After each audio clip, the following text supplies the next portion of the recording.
ایک بندہ آ گیا، وہ غیر مسلم تھا، تو کہنے لگا میرے کچھ سوالوں کے جواب میں پر کسی نے دیے نہیں کبھی. تو جب اس نے آ کے بہت بڑا دعویٰ کیا کہ اگر کوئی میرے سوال کا جواب دے تو میں مان جاؤں، تو پھر مسلمانوں نے کہا کہ نہیں، تو نے بڑا ہی دعویٰ کر دیا، تو شے ہی کوئی نہیں، وہاں تو بڑے بڑے مان گئے. تو ہمارے ساتھ حضرت مولا علی شیر خدا کے پاس لے گئے، تو اس نے بڑے بڑے مشکل سوال کیے. پہلی بات وہ کہنے لگا آپ مجھے 2 ایسے دوست بتائیں جن میں کبھی لڑائی نہیں ہوئی. تو حضرت علی کہنے لگے تو بڑے دعوے کر رہا تھا کہ میں بڑے لمبے سوال پوچھوں گا.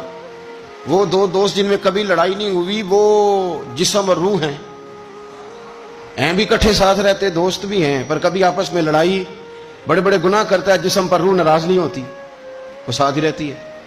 اس کی آنکھیں کھل گئیں، اس کو تو کبھی جواب ہی نہیں ملا تھا. کہنے لگا اچھا وہ 2 ایسے دوست پھر بتائیں جن میں کبھی صلح نہیں ہوئی. تو فرمایا وہ موت اور حیات ہیں. جب موت آتی ہے تو پھر زندگی باقی ان کی صلح نہیں ہو سکتی، اکٹھے رہ ہی نہیں سکتے.